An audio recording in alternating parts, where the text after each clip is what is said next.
मानस में क्या दर्शन नहीं है। अरे किस फिलोसफर की फिलॉसफी में इतनी क्षमता है कि हमारे बाबा गोस्वामी तुलसीदास जी की लिखी हुई मानस की एक पंक्ति की बराबरी कर सके, एक पंक्ति का मुकाबला कर सके। एक एक पंक्ति में भगवान का गुण समाया है, भगवान की करुणा समाई है, भगवान का साहित्य समाया है, भगवान के चरणों की प्रीत समाई है।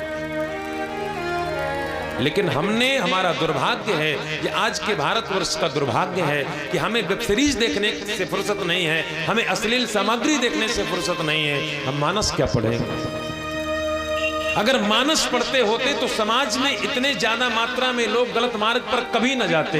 अगर भागवत की शरणागति, अगर मानस जैसे ग्रंथ की शरणागति आज से 50 वर्ष पूर्व, आप लोग ध्यान करिए, यहाँ मुझसे सभी बुजुर्ग बैठे हैं, प्रत्येक घर में सायंकाल की बेला में मानस का पाठ होता था। आज कहीं धोखे से किसी के घर में पूछ लो कि मानस है तो जय सिया राम।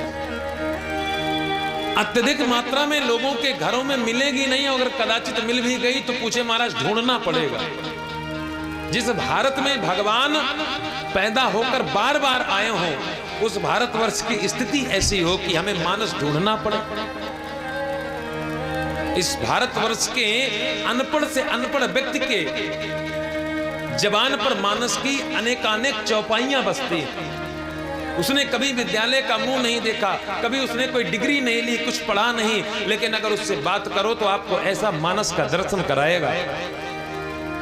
तो ये प्राचीन समय था। ये आप लोगों की पीढ़ी जो मेरे सन्मुख बैठी है, मुझे बड़ी प्रसन्नता है इस बात की कि आप लोगों ने कम से कम इतना तो इनको समझा कर दिया।